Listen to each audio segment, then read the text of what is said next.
Allahu Allahu Allahu Allah Allahu Allahu Allahu Allah Allahumma salli ala sayyidina Muhammadin wa ala ali sayyidina Muhammad kama sallaita ala Ibrahim wa ala ali Ibrahim innaka Hamidum Majid. Allahumma barik ala Muhammadin wa ala ali Muhammadin kama barakta ala Ibrahim wa ala ali Ibrahim innaka Hamidum Majid. Assalamualaikum warahmatullahi wabarakatuh. Alhamdulillahi rabbil alamin. Wassalatu wassalamu ala rasulih khatamin nabiyyin wa ala alihi at-tayyibin wa ashabihi at-tahirin wal mu'minina wal muslimina kullihim ajma'in, amma ba'd. فقد قال الله تعالى في كلامه القديم الفرقان المجيد: أعوذ بالله من الشيطان الرجيم. بسم الله الرحمن الرحيم. فيه رجال يحبون أن يتطهروا والله يحب المطهرين. قال النبي صلى الله عليه وسلم: حملوا ولا تسبدوا. صدق الله العلي العظيم وصدق رسوله النبي الكريم ونحن على ذلك من الشاهدين والشاكرين والحمد لله رب العالمين. நெருங்கி வந்திருங்க. முன்னால் உள்ள சொற்கள் பூர்த்தி செய்தால் பின்னால் வரக்கூடியவர்கள் அமருவதற்கு லேசாக இருக்கும். முன்னால் வந்திருக்க.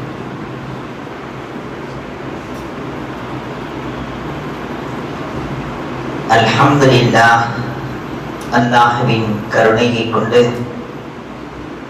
ஈதுல் அத்ஹாவுக்கு பிறகுள்ள ஒவ்வொரு ஜும்ஆவிலேயும் தொடர்ச்சியாக ஹஜ்ரத் இப்ராஹிம் அலைஹிஸ்ஸலாத்து வஸ்ஸலாம் அவர்களின் மூலமாக இந்த உலகத்துக்கு அறிமுகப்படுத்தப்பட்ட சுன்னத்தான செய்திகளை நாம் நினைவு கூர்ந்து வருகிறோம். அவைகள் அனைத்தும் அன்றாடம் நம்முடைய வாழ்க்கையிலே நடைபெறுகின்ற நிகழ்வுகள். அதை நாம் வழமையிலே, நம்முடைய செயல்களிலே, பழக்கங்களிலே நாம் கொண்டு வர வேண்டும். அந்த வகையிலே ஹஜ்ரத் இப்ராஹிம் அலைஹிஸ்ஸலாத்து வஸ்ஸலாம் அவர்கள் அறிமுகப்படுத்திய விஷயங்களில் ஒரு சிலது மட்டும் மீதம் இருக்கிறது. அதை இன்றைய ஜும்ஆவிலே நாம் நினைவு கூறுவோம். கடைசியாக நாம் நினைவு கூர்ந்தது தாடி. ஹஜ்ரத் இப்ராஹிம் அலைஹிஸ்ஸலாத்து வஸ்ஸலாம் அவர்களது தாடியில் தான் முதலாக நரை ஏற்பட்டது. அதற்கு முன் வாழ்ந்தவர்கள் யாருடைய தாடியிலும் தலைமுடியிலேயும் நரை ஏற்படவில்லை. வாழ்ந்த காலங்களும் அதிகம். 800 ஆண்டுகள், 900 ஆண்டுகள் வாழ்ந்தார்கள். நபி இப்ராஹிம் அலைஹிஸ்ஸலாத்து வஸ்ஸலாம் அவர்களது தாடியில் தான் முதலாக நரை ஏற்பட்டது. ஆச்சரியமாக ரப்பிடத்திலே கேட்டார்கள், இது என்ன புதிதாக இருக்கிறதே, வெண்மையாக ஆகிவிட்டதே என்று கேட்டபோது கவலையோடு கேட்கவில்லை. ரப்பிடத்தில் என்னவென்று கேட்கிறார்கள். ஏனென்றால் ஒவ்வொரு விஷயங்களையுமே ரப்பிடத்தில் கேட்டு கேட்டு தெளிவு பெறக்கூடியவர்கள் இப்ராஹிம் அலைஹிஸ்ஸலாத்து வஸ்ஸலாம் அவர்கள். அந்த வகையிலே இது என்ன நரை ஏற்பட்டிருக்கிறது, அது நரை என்பதை கூட அல்லாஹ் சொல்லிதான் தெரியும். அல்லாஹ் சொன்னான், நூறுன் ஃபீ வஜ்ஹிக, உன்னுடைய முகத்திலே நான் ஏற்படுத்திய நூர். அல்லாஹ் சொல்கிறான், அது ஒரு நூர் என்கிறான், ஜோதி என்கிறான். நாம் அதை நரை என்கிறோம். ஆனால் நரை ஏற்பட்டால் தான் வாழ்க்கையிலே முறை ஏற்படும். நரை என்பது அவ்வளவு பாக்கியம் நிறைந்தது. ஹஜ்ரத் உமர் ரலியல்லாஹு அன்ஹு அவர்கள் தனக்காக ஒருவரை நியமனம் செய்தார்கள். அவர் தினந்தோறும் வர வேண்டும், தன்னிடத்தில் ஒரு 10 நிமிடம் பேசிவிட்டு செல்ல வேண்டும். அவர் அந்த பேச்சிலே உலக விஷயம் எதையும் பேசக்கூடாது. வெறும் ஆகிரத்தை மட்டும் ஞாபகப்படுத்த வேண்டும், மௌத்தை ஞாபகப்படுத்த வேண்டும். இதுதான் அவரது வேலை. வருவார், பல்வேறு விஷயங்களை சொல்வார், எல்லாமே மௌத்து சம்பந்தப்பட்டதாக இருக்கும். அவருக்கு சொன்னார்கள், இனி நீங்கள் வர வேண்டாம், எனக்கு மௌத்தை நினைவுபடுத்தக்கூடிய ஒன்றை அல்லாஹ்வே ஏற்படுத்தி விட்டான் என்று சொன்னார். நான் ஏதேனும் தவறு செய்து விட்டேனா என்று கேட்டார். இல்லை இல்லை, இதோ பாருங்கள், எனக்கு நரை வந்து விட்டது. நரை வந்தது, அது எனக்கு மௌத்தை ஞாபகப்படுத்துகிறது. எனவே மௌத்தை ஞாபகப்படுத்த வேண்டும் என்பதற்கு ஒரு தனி நபர் தேவையில்லை, நீங்கள் இனிமேல் வர வேண்டாம் என்று அவரை வர வேண்டாம் என்று தடுத்து விட்டார். காரணம், வரவேண்டியது வந்து விட்டது. ஆனால் நமக்கு நரை ஏற்பட்டாலே கவலை வந்து விடுகிறது. நரை வந்து விட்டது, இதை என்ன செய்யலாம், எப்படி மாற்றலாம், அதை செமப்பாக மாற்றலாமா, இல்லை கருப்பாக மாற்றலாமா, இரண்டுக்கும் மத்தியில பழுப்பாக மாற்றலாமா, நல்லா இருக்கிற முடியவே நரையாக ஆக்கி வாழ்ற காலமா இருக்கு. உடனே ஹதரத் இப்ராஹிம் அலைஹிஸ்ஸலாத்து வஸ்ஸலாம் அவர்கள் அல்லாஹ்விடத்திலே சொன்னார்கள், யா அல்லாஹ், இது என் முகத்துக்கு நூல் என்று நீ சொல்லும் போது அதை ஏன் சில முடிகளாக வைத்திருக்கிறாய்? தாடி முழுக்க நீ நூறாக ஆக்கி விடக்கூடாதா? எப்படி கேட்டார்கள்? தாடி முழுக்க வெண்மையாக ஆகிட்டா இன்னும் நூறாக இருக்குமே. உண்மையிலேயே பெரியவர்களே, நபிகள் நாயகம் ஸல்லல்லாஹு அலைஹி வஸல்லம் சொன்னார்கள், உங்களுக்கு அனுமதி இருக்கிறது, ஹம்மிலோ, நீங்கள் சிவப்பாக ஆக்குங்கள், வலா துஸவ்விது, நீங்கள் நரைத்த முடிகளை கருப்பாக ஆக்காதீர்கள். அந்த கருப்பாக ஆக்குவதற்கு என்ன பெயர் கொண்டு நீங்கள் சொன்னாலும் அது ஹராம். கருப்பாக ஆக்கிவிட்டு, இல்லை இது டை அல்ல, இது மெஹந்தி தான், காலி மெஹந்தி, இது கருப்பாக ஆக்கக்கூடிய மெஹந்தி, நபி அவர்கள் கருப்பாக்காதீர்கள் என்று சொல்லிவிட்டால் அது சட்டம், அது ஹுக்கும். அது அப்படி கருப்பாக ஆக்கி நமது ஆயுள் காலத்தை குறைவாக காட்ட வேண்டும் என்கிற என்ன நிர்பந்தம் நமக்கு ஏற்பட்டது? வயோதிகத்தை வயோதிகமாகவே நாம் அதை அனுபவிக்க வேண்டும், வாலிபத்தை வாலிபமாகவே அனுபவிக்க வேண்டும். வாலிபத்துக்கும் வயோதிகத்துக்கும் மத்தியில் உள்ள ஒரு நிலை இருக்கிறது, ஒரு 40 வயதை கடக்கும் போது ஏற்படுகின்ற ஒரு நிலை, அதை அதுவாக நாம் அனுபவிக்க வேண்டும். வயோதிகமான பிறகும் வாலிபமாக அனுபவிக்க வேண்டும் என்றால் என்ன கொடுமை இது? அல்லாஹ் தான் வாலிபத்தை தந்து மீண்டும் எடுத்து அதைவிட மிகச் சிறந்த பக்குவமான பார்ப்பவர்கள் கண்ணியப்படுத்துவதற்காகத்தானே நிறையவே தருகிறான். நிறைய எதற்காக தருகிறான் தெரியுமா? யார் நரைத்த முடி கொண்டவர்களை கண்ணியப்படுத்துவார்களோ, ஹதீஸில் வருகிறது, நரைத்த முடி ஏற்பட்டுவிட்ட ஒரு முஃமினை கண்ணியப்படுத்துவது என்னை கண்ணியப்படுத்துவதற்கு சமமானது.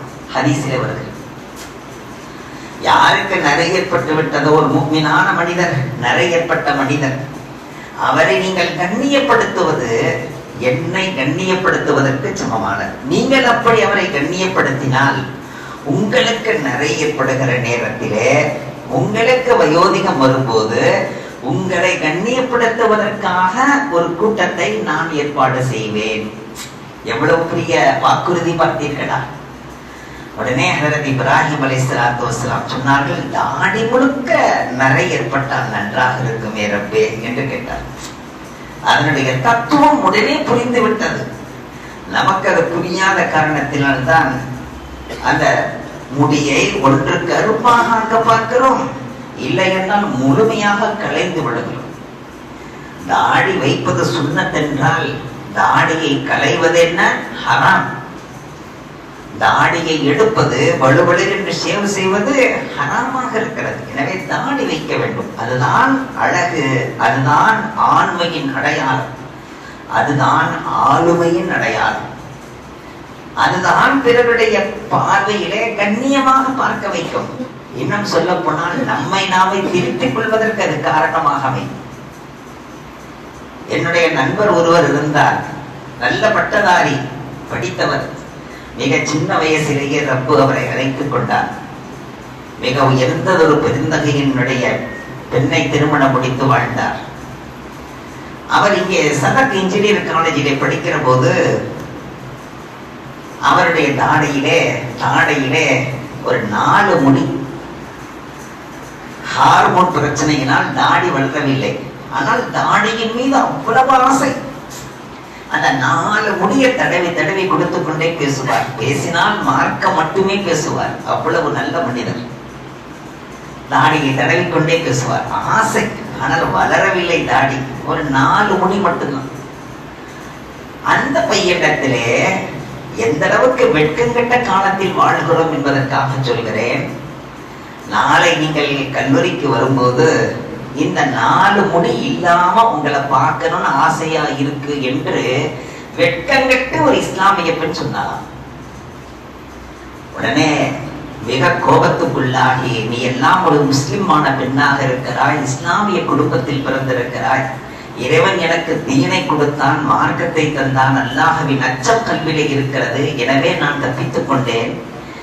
இல்லை என்றால் மார்க்கமில்லாதவன் உன் பேச்சிலே மயங்கி அவன் தன்னை இழந்திருப்பானே, அவனுடைய எதிர்காலமே அழிந்து போய் இருக்குமே, இப்படி யாருடைய எதிர்காலம் அழிவதற்கு நீ காரணமாக இருக்காதே, அல்லாஹ்வை அஞ்சிக்கொள் என்று சொன்னார்.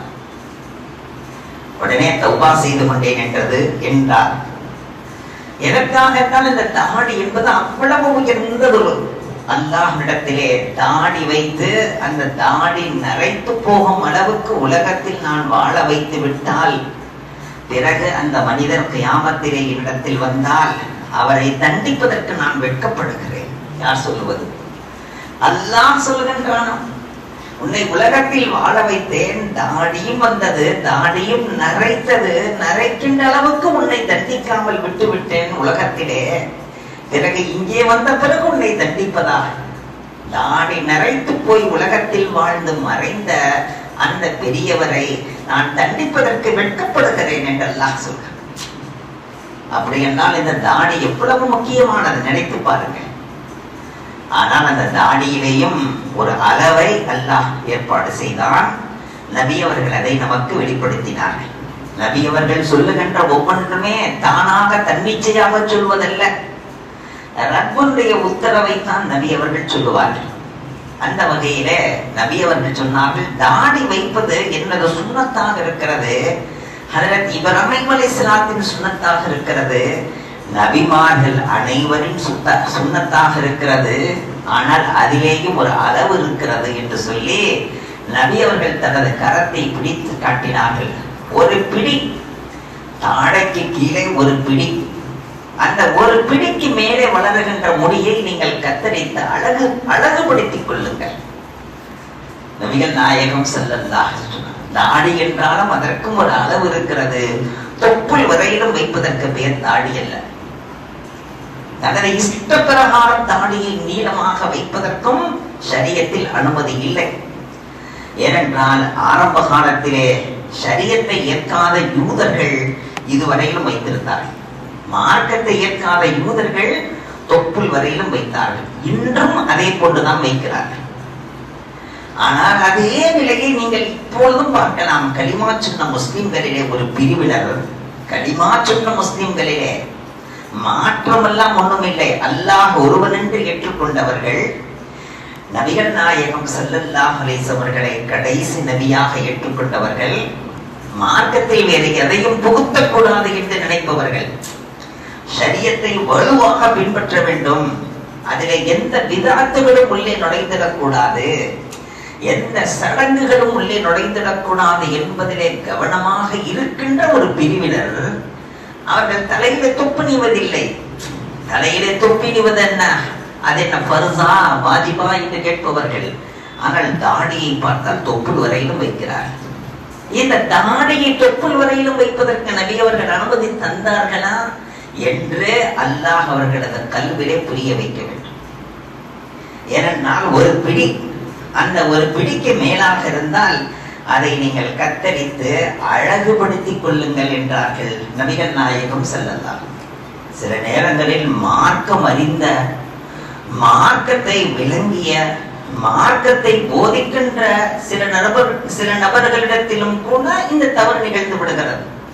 அவர்களும் கூட தாடியை நீளமாக வைத்து சமூகத்திலே இப்படி வைக்கலாம் என்கிற ஒரு எண்ணத்தை உண்டாக்கி விடுகிறார்கள்.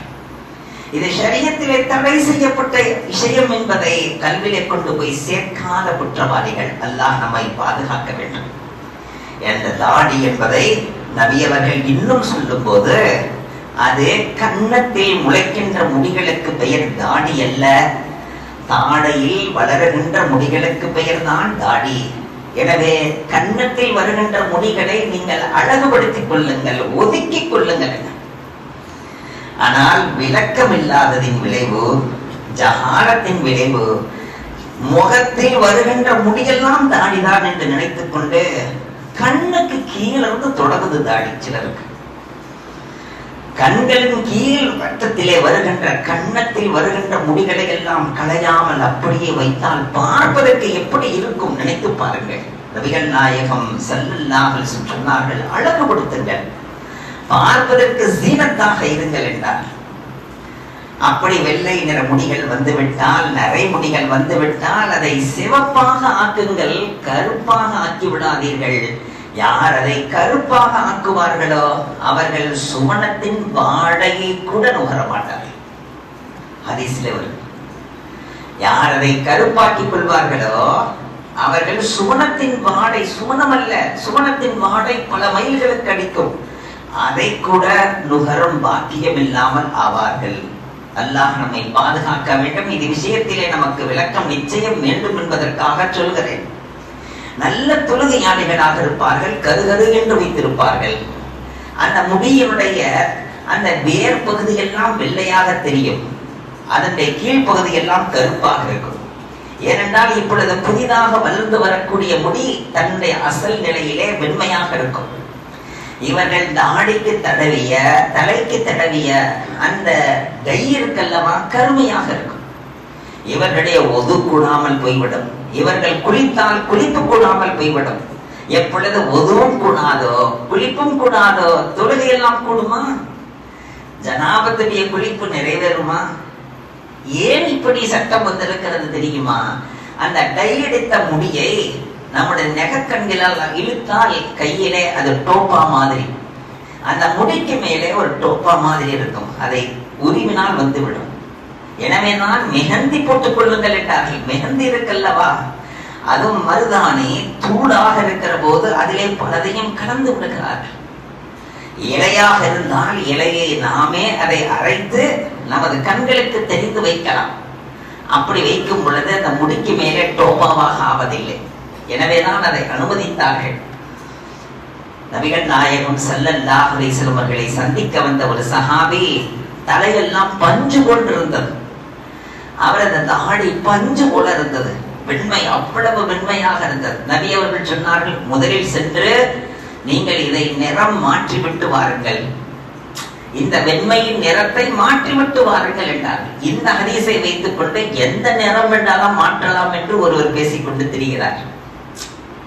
ஹதீஸிலே வருகிறது, நீங்கள் நிறத்தை மாற்றிவிட்டு வாருங்கள் என்றார்கள்.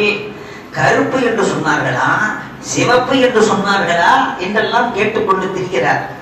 ஆனால் இன்னொருத்திலே ஹதீஸிலே மிக தெளிவாக சொன்னார்கள், நீங்கள் நிறத்தை மாற்றுகிற போது சிவப்பாக ஆக்க அனுமதி தருகிறேன், கருப்பாக ஆக்கி விடாதீர்கள். தெளிவாக வருகிறார். பிறகு அவர் அந்த தலைமுடியையும் தாடி முடியையும் சிவப்பாக ஆக்கி கொண்டு வந்த பிறகு நபி அவர்கள் முசாஃபஹா செய்தார். எனவே அதை சிவப்பாக ஆக்க அனுமதி இருக்கிறது, கருப்பாக ஆக்கக்கூடாது. அதற்கு பயன்படுத்துவதற்கு மிக உகந்தது எது? மருதாணி தான். இந்த மருதாணியை அறிமுகப்படுத்தியவர்களும் ஹஜ்ரத் இப்ராஹிம் அலைஹிஸ்ஸலாத்து வஸ்ஸலாம் அவர்கள் தான். அதற்கு முன்பாக மருதாணி என்று ஒன்று அறிமுகத்திலேயே இல்லை. அதை அறிமுகப்படுத்தினார்கள் ஹஜ்ரத் இப்ராஹிம் அலைஹிஸ்ஸலாத்து வஸ்ஸலாம். அதை செம்மைப்படுத்தினார்கள் நபிகள் நாயகம் ஸல்லல்லாஹு அலைஹி வஸல்லம். சொன்னார்கள், அந்த மருதாணியை பெண்கள் அணிந்து கொள்வது, பெண்கள் அதை வைத்துக் கொள்வது, மருதாணியை வைத்துக் கொள்வது, அது அவர்களுக்கு மிக உயர்ந்தது, மிக உகந்தது. அதை தொடர்ச்சியாக செய்து கொள்ளுங்கள். ஒரு தடவை இட்டால் அது போகின்ற போது மீண்டும் ஒரு முறை இடையில் கேப் இல்லாமல் வைத்துக் கொள்ளுங்கள். மருதாணியை வைத்துக் கொண்டே இருங்கள். காரணம், ஆண் பெண் என்பதற்கான வித்தியாசமே அதை கொண்டுதான் என்றார்கள் நபிகள் நாயகம் ஸல்லல்லாஹு அலைஹி வஸல்லம். இன்னும் மருதாணி வைத்துக் கொள்ளுகின்ற பெண்களுக்காக நபி அவர்கள் துஆ செய்தார்கள். அதே நேரத்தில் மருதாணியை ஆண்கள் வைக்காதீர்கள், அதே உங்களுடைய ஆண்மை இருக்கல்லவா அதை இழக்க செய்துவிடும். அது பெண்களுக்காக உரித்தானது. அதை நீங்கள் கைகளிலே வைக்காதீர்கள். சிலர் சொல்லுவாங்க, நான் கையில வைக்கிறது இல்ல, காலுக்கடியில தான் வச்சுக்கிறேன். மருதாணி இன்னும் சில மாப்பிள்ளைகளுக்கு சென்று நாம் திருமணம் முடித்து வைக்க போகிறோமே, பார்த்தா இந்த கடைசி சுண்டு விரலும் அதுக்கு அடுத்த விரலும் மோதிர விரல், சுண்டு விரல் மோதிர விரல், இந்த 2 விரலுக்கு வச்சுட்டு உட்கார்ந்துப்பாரு மாப்பிள்ள. என்னங்க மாப்பிள்ள, நான் என்ன செய்வேன், பலிகடா, என்னால நானா வைக்கல, வச்சு விட்டாங்க, வைக்கலன்னா அவ்வளவுதான் சொல்லிட்டாங்க, அதனாலதான் வச்சிருக்கேன். என்னங்க 2 விஷயம், இதுல மட்டும் என்னங்க வச்சிருக்கேன், அதுல வைக்கணுமா, மாப்பிள்ள கட்டாயம் வைக்கணுமா? இது போன்ற ஷரியத்தை யார் உள்ளே புகுத்தியது? ஷரியத்திலே இல்லாத ஒன்றை. மூதாதையர்களுக்கு துஆ செய்ய வேண்டும், வாங்க ஹஸரத் என்று அழைத்து சென்றார்கள். திருமணம் 2 நாள் கழித்து திருமணம். சரி, ஒரு நல்ல காரியம் வீட்டுக்குள்ளே நடைபெறுகிறது. அதற்காக இறந்து விட்ட நல்லோர்களை எல்லாம் நினைத்து, தாய் தந்தையர்களை நினைத்து அவர்களுக்காக ஒரு ஈசாப் சவாப் செய்தல் என்று பெருந்தகைகள் பெரியோர்கள் உண்டாக்கி இருக்கிறார்கள். அவர்களை நினைவு கூற வேண்டும், மறந்துடக் கூடாது என்பதற்காக அந்த நிகழ்ச்சியை வைத்து துஆவெல்லாம் முடிந்து விட்டது. எழ நினைத்தால் எழ விட மாட்டா, உட்காருங்க, அதற்கு உட்காருங்க, எனக்கு ஒரு சின்ன வேலை இருக்கு. என்னங்க இதுக்கு மேல வேலை? மாப்பிள்ளைய கூப்பிடு. மாப்பிள்ளை வந்து உட்கார்ந்தார். 2 டப்பாவை திறந்து, அதற்கு உங்க கையால ஒரு மருதாணி வச்சு விட்டு போயிருக்கு. இது நடந்து மிக நீண்ட காலமானது. இப்பொழுது நிறைய மாற்றம் ஏற்பட்டிருக்கலாம், ஆனால் அன்று கூட பிரச்சனை இல்லை. இருந்தாலும் ஷரியத்துக்கு மாற்றம் தான். அந்த நேரத்திலேயே நான் தடை செய்தேன். இதை நானும் வைத்து விடக்கூடாது, வீட்டில் உள்ள யாரும் இவருக்கு வைத்துவிடக்கூடாது. இதுவே ஆண்களுக்கு மக்ரூஹாக இருக்கிறது. சாதாரணமான மக்ரூஹ் என்று நினைக்காதீர்கள். நபி அவர்கள் தடை செய்த மக்ரூஹ் என்று சொல்லிவிட்டு வந்து விட்டேன். இன்றைய காலகட்டத்திலே யாரேனும் அறியாமல் பாசத்திலே பிரியத்திலே நாஜியார் சொல்றாங்களேன்னு வச்சா அடுத்த நிமிடம் போட்டோ எடுத்து உலகத்துக்கு அனுப்பு, பார்த்தீர்களா என்று ரொம்ப கவனமாக இருக்க வேண்டிய காலகட்டம். ஆனால் இப்படி உலகமெல்லாம் பரவுமே என்பதற்காக அல்ல, பரவினாலும் பரவாவிட்டாலும் ஒரு ஹராமை துணிந்து, அது மக்ரூ, அந்த மக்ரூஹிலேயே மிக கடுமையான மக்ரூஹ் என்பதை நாம் ஞாபகப்படுத்த வேண்டும். நாம் அறிந்திருக்கிறோம் என்றால் அதை செயல்படுத்த வேண்டும், அதை வைக்க விடக்கூடாது. எத்தனையோ வாலிபர்கள் வந்திருக்கிறீர்கள், உங்களை நிர்பந்தப்படுத்தினால் நீங்கள் நின்று நிலைத்திருக்க வேண்டும். இந்த மார்க்க விஷயத்திலே அதிலே நீங்கள் எந்த வகையிலையும் இறங்கி போக வேண்டிய அவசியம் இல்லை, கவனமாக இருக்க வேண்டும். சரி, அந்த மருதாணி பெண்களுக்கு, எந்த பெண்களுக்கு மருதாணி இடுவதற்கு நபி அவர்கள் அனுமதி தந்தார்களோ அந்த மருதாணியை தொடர்ச்சியாக நீங்கள் போட்டுக் கொள்ளுங்கள் என்று சொன்னார்களோ, ஒரு பெண் மரணிக்கிற நேரத்தில் மருதாணி இருக்கட்டும் என்றார்களோ, அந்த மருதாணி இட்ட பெண்களுக்காக நபி அவர்கள் துஆ செய்தார்களோ, அவ்வளவு உயர்ந்த அந்தஸ்தை பெற்ற பெண்கள் அந்நிய ஆண்களிடத்தில் 2 கையை நீட்டி உட்கார்ந்திருக்காங்க. வேதனையிலும் வேதனை. அந்நிய ஆண்களிடத்திலே தனது 2 கரங்களையும் தந்து விட்டால் வேறு என்ன இருக்கிறது? அந்த 2 கரங்களையும் தந்தது கணவனுக்காகத்தானே தந்தது. அந்த கரத்தை கொண்டு போய் அடுத்தவனிடத்திலே நீட்டலாமா? அவன் அந்த கரங்களை பிடித்துக் கொண்டு அவன் மருதாணி வைக்க, அப்படி மருதாணி வைக்க வேண்டும் என்று நபி அவர்கள் சொன்னார்களா? எவ்வளவு வேதனையிலும் வேதனை. எப்பொழுது ஒரு பெண்மணி தன்னை, தன் மானத்தை, தன் மரியாதையை இன்னொரு ஆணிடத்திலே இழக்கிறாரோ, நிச்சயமாக கணவனை சுத்தமாக நீங்கள் எதிர்பார்க்க முடியாது. ஏனென்றால் இது குர்ஆன் சொல்லுகின்ற உண்மை. அல் கபீஸாத்து லில் கபீஸீன் வல் கபீஸூன லில் கபீஸாத் அத்-தய்யிபாத்து லித்-தய்யிபீன் வத்-தய்யிபூன லித்-தய்யிபாத். நபி அவர்கள் தன்னுடைய மனைவி ஆயிஷாவின் விஷயத்திலே மிக கவலை அடைந்த நேரத்தில், ஆயிஷாவை பற்றி மதீனா நகரம் முழுக்க தவறாக பேசுகிறதே ரப்பே என்று 50 நாட்களுக்கு மேலாக கவலையில் இருந்த நேரத்தில் அல்லாஹ் ஆயத்தை இறக்கினான். நபியே நாயகமே, நீங்கள் ஹாத்தமுன் நபியாக இருக்க, சர்தாரி துல்ஜஹானாக இருக்க, சய்யிதுல் முர்சலீனாக இருக்க, உங்களது மனைவி தடம் புரண்டவளாக இருக்க முடியுமா? நீங்கள் சுத்தம் என்றால் உங்கள் மனைவியும் சுத்தம் தான் என்று ஆயிஷாவின் விஷயத்திலே ஆயத்தை இறக்கி உலகம் முழுக்க அல்லாஹ் சட்டத்தை ஒன்றை உறுதிப்படுத்தி விட்டான். நீ சுத்தமாக இருக்கும் காலமெல்லாம் உன் மனைவி சுத்தமாக இருப்பாள். உன் மனைவி சுத்தமாக இருக்கும் காலமெல்லாம் உன் கணவன் சுத்தமாக இருப்பான். இதை எவ்வளவு அழகாக அல்லாஹ் ஏற்படுத்தி விட்டான். ஆனால் மிக வேதனை, கணவன் நின்று கொண்டிருக்கிறான், தன் மனைவியை அனுப்பிவிட்டு அவள் 2 கைகளையும் காட்டி அங்கே மனதாடி இடுகின்ற வரையிலும் நின்று அழைத்து செல்கிறான். இது மாற்றார்கள் விஷயத்திலே நமக்கு பிரச்சனை இல்லை, அவர்களுடைய சட்டம் அவர்களது பிரச்சனை. ஆனால் ஷரியத்திலே முக்மினாக இருந்து ஒரு முஸ்லிமாக இருந்து அவளிடத்திலிருந்து பெறப்போகின்ற பிள்ளைகள் எல்லாம் தீன்தார்களாக வர வேண்டும் என்று ஆசைக்கிறோமே. இப்படி ஒரு மானத்தை இழந்தால் மரியாதையுள்ள குழந்தை பிறப்பானா? நினைவில் கொள்ள வேண்டும். இனி அடுத்து ஹஜரத் இப்ராஹிம் அலைஹிஸ்ஸலாத்து வஸ்ஸலாம் அவர்கள் உலகத்துக்கு அறிமுகப்படுத்தியது என்ன தெரியுமா? களைய வேண்டிய முடிகளை, மறைவிடங்களின் முடிகளை களைவதை உலகத்துக்கு முதலாக அறிமுகப்படுத்தியவர்கள் ஹஜரத் இப்ராஹிம் அலைஹிஸ்ஸலாம். ஆனால் அதை முறைப்படுத்தியவர்கள் நபிகள் நாயகம் ஸல்லல்லாஹு அலைஹி வஸல்லம் சொன்னார்கள், மறைவிடத்தின் முடிகளை 40 நாட்களுக்கு மேலாக களையாமல் எடுக்காமல் வைத்திருந்தால் ஃபலைஸ மின்னா, அவன் நம்மை சார்ந்தவன் அல்லன்னு சொன்னான். 40 நாட்கள் தருகிறார். அந்த 40 நாட்களுக்குள்ளாக எடுக்கவில்லை என்றால் ஃபலைஸ மின்னா, அவன் நம்மை சார்ந்தவர் அல்ல என்கிற வார்த்தை என்ன சாதாரண விஷயமா? அதிலே நாம் கவனமாக இருக்க வேண்டும்.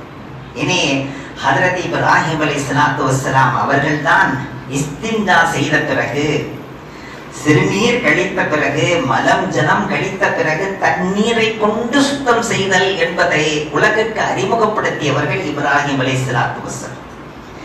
அதுவரையிலும் கற்களை கொண்டும் கட்டைகளை கொண்டும் இலைகளை கொண்டும் தான் சுத்தம் செய்தல் என்பது இருந்திருக்கிறது. ஆனால் அதை தண்ணீரை கொண்டு மாற்றியவர்கள் ஹஜரத் இப்ராஹிம் அலைஹிஸ்ஸலாத்து வஸ்ஸலாம். அதிலேயும் கூட அல்லாஹ் புகழ்ந்து சொல்கிறான், நபியே நாயகமே, குபா மஸ்ஜிதுக்குள்ளே சிலர் அமர்ந்திருக்கிறார்கள், எந்த நேரத்திலும் இறை தியானத்திலேயே இருக்கிறார்கள், அவர்கள் மிக உயர்ந்தவர்கள், சிறந்தவர்கள், அவர்களை நான் மிகவும் நேசிக்கிறேன். அவர்களது நேசத்துக்கு காரணம் அவர்கள் மிகவும் பரிசுத்தவான்கள், அவர் பரிசுத்தத்தை அவர்கள் விரும்புகிறார்கள். சுத்தம் என்பது வேறு, பரிசுத்தம் என்பது வேறு. உடனே நபி அவர்கள் உள்ளே சென்றார்கள். உங்களை பற்றி அல்லாஹ் புகழ்ந்து சொல்கிறானே, அப்படி என்ன நீங்கள் செய்கிறீர்கள்? உள்ளே இருந்தவர்கள் சொன்னார்கள், வேறொன்றும் இல்லை யா ரசூலல்லாஹ், நாங்கள் மலம் ஜலம் கழித்தால் கற்களை கொண்டு சுத்தம் செய்த பிறகு, லேதாவை கொண்டு சுத்தம் செய்த பிறகு மீண்டும் தண்ணீரை கொண்டும் நாங்கள் கழுகிக் கொள்கிறோம்.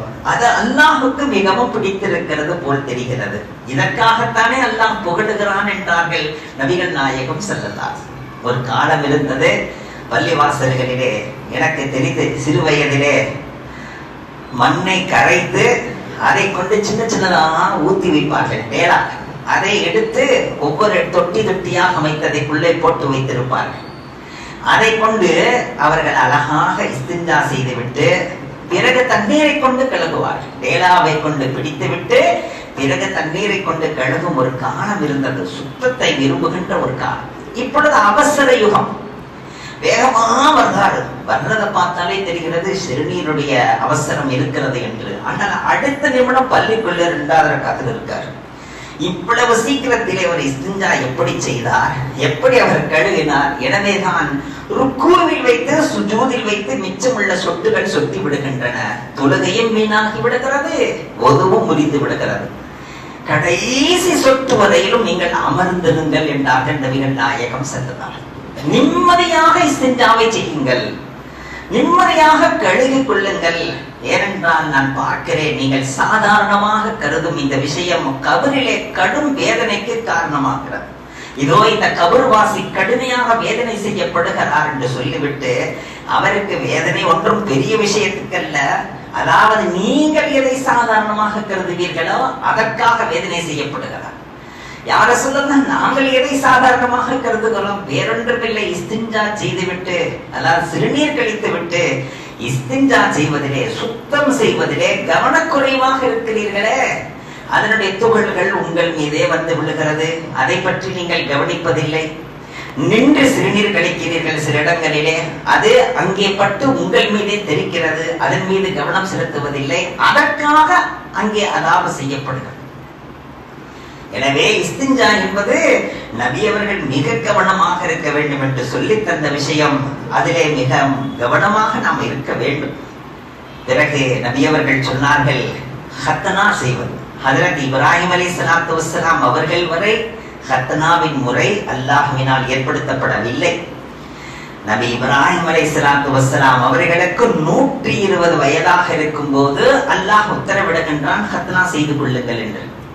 ஹஜ்ரத் இப்ராஹிம் அலைஹிஸ்ஸலாத்து வஸ்ஸலாம் அவர்கள் தனக்குத்தானே ஹத்னா செய்து கொண்டார்கள் 120 வயதிலே. ஆனால் நபிகள் நாயகம் ஸல்லல்லாஹு அலைஹி வஸல்லம் அவர்கள் தன்னுடைய உம்மத்துக்கு சொன்னார்கள், உங்களது பிள்ளைகளுக்கு குறைந்தது 7 ஆண்டுகளுக்குள்ளாக நீங்கள் ஹத்னா செய்து கொள்ளுங்கள். அவ்வளவு நமக்கு அழகான ஒரு நேரத்தை ஒதுக்கி தருகிறார்கள். 7 வயதுக்குள்ளாக நீங்கள் ஹத்னா செய்து கொள்ளலாம். நமக்கெல்லாம் ஞாபகம் இருக்கிறது, உனக்கு இன்னைக்கு ஹத்னா செய்ய போறோம் என்று சொன்னால் அவன் விளங்கிக் கொள்வானே, அந்த வயது வரையிலும் நம்மை வைத்திருந்து ஹத்னா செய்தார்கள். ஆனால் இன்று அப்படியெல்லாம் இல்லை. சிறு குழந்தையிலேயே செய்து கொள்கிறார்கள். அதுவும் பிரச்சனை இல்லை. ஏனென்றால் ஹசன் ரலியல்லாஹு தஆலா அவர்களுக்கும் ஹஜ்ரத் ஹுசைன் ரலியல்லாஹு தஆலா அவர்களுக்கும் நபி அவர்களது பேரப்பிள்ளைகளுக்கு 7வது நாளே நபி அவர்கள் 3 காரியம் செய்து விட்டார்கள். பிறந்த முடியை எடுத்தார்கள், பிறகு அக்கீகாவை கொடுத்தார்கள், பிறகு ஹத்னாவையும் செய்தார்கள். 7வது நாளே செய்தார்கள். அதை நாம் பின்தொடர்ந்து சிறு குழந்தையிலையும் செய்து கொள்ளலாம். ஆனால் அதற்காக அந்த குழந்தை தகுதியாக இருக்கிறதா என்பதை கவனித்துக் கொண்டு நாம் அதை செய்து கொள்ளலாம். ஆனால் அதற்கு 7 வருடம் வரையிலும் நமக்கு அனுமதி தரப்படுகிறது. அதையும் தாண்டி சில இடங்களிலே மாற்றம் போகாமல் பல வருடங்கள் கடத்தி விடுவார்கள். அது மிகவும் கஷ்டமாகிவிடும். அதிலே கவனமாக இருக்க வேண்டும். இனி அடுத்து என்ன தெரியுமா பெரியவர்களே?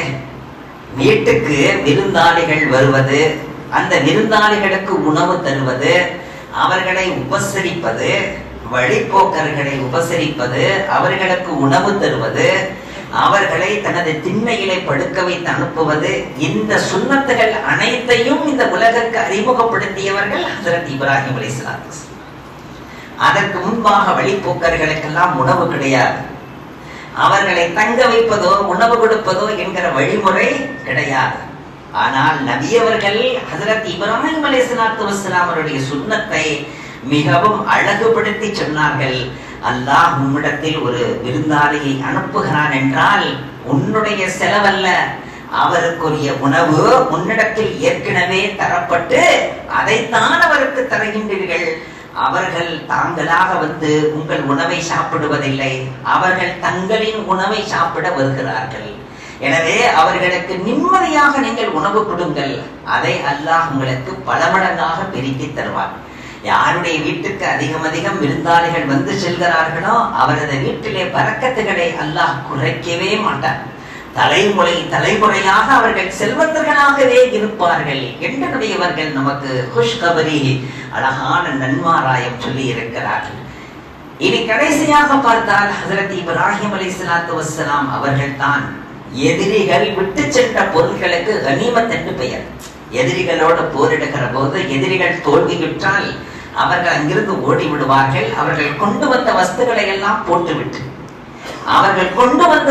எல்லாம் போட்டுவிட்டு செல்கிறார்கள் அல்லவா, அதற்கு பெயர் என்ன? கனிமத். சட்டம் என்னமாக இருந்தது? அந்த பொருட்களை எல்லாம் ஒன்று கூட்டி மலையில் உச்சியிலே வைக்க வேண்டும். யாரெல்லாம் இந்த போரை நீ கபூல் செய்திருந்தால் வானத்திலிருந்து ஒரு நெருப்பு வந்து கரித்து விடும். இதுதான் நடைமுறையில் இருந்தது. ஆனால் அதை நாமும் சாப்பிடலாம் என்கிற சட்டத்தை உருவாக்கியவர்கள் நபிகள் நாயகம் ஸல்லல்லாஹு அலைஹி வஸல்லம். எதிரிகள் விட்டு சென்ற பொருட்களை பங்கு வைத்து அந்த போரிலே கலந்து கொண்டவர்களுக்கு கொடுத்து, அந்த போரிலே கலந்து கொண்டவர்கள் அதை சாப்பிடுவது ஹலால் என்று ஆக்கியவர்கள் நபிகள் நாயகம் ஸல்லல்லாஹு அலைஹி வஸல்லம். ஆனால் ஹஜ்ரத் இப்ராஹிம் அலைஹிஸ்ஸலாத்து வஸ்ஸலாம் அவர்கள் முதல் முறையாக அந்த எதிரிகள் விட்டு சென்ற பொருட்களை வழிபோக்கர்களுக்கும், ஏழைகளுக்கும், அனாதைகளுக்கும், மிஸ்கின்களுக்கும் கொடுக்கலாம் என்று ரப்பிடத்தில் அனுமதி பெற்றார்கள். ஆனால் போரிலே கலந்து கொண்டவர்கள் சாப்பிடக்கூடாது. போரிலே கலந்து கொண்டவர்களும் சாப்பிடலாம் என்கிற அனுமதியை அல்லாஹ்விடத்திலே வாங்கி தந்தவர்கள் நபிகள் நாயகம் ஸல்லல்லாஹு அலைஹி வஸல்லம். ஆக இத்துணை விஷயங்களையும் 3 வாரங்களாக நினைவுபடுத்தி விட்டேன். அன்றாடம் உள்ள விஷயங்கள் அதை அமல்படுத்துகின்ற பாக்கியத்தை அல்லாஹ் நம் அனைவருக்கும் தந்தருள்வானாக. وآخر دعوانا أن الحمد لله رب العالمين. السلام عليكم ورحمة الله وبركاته.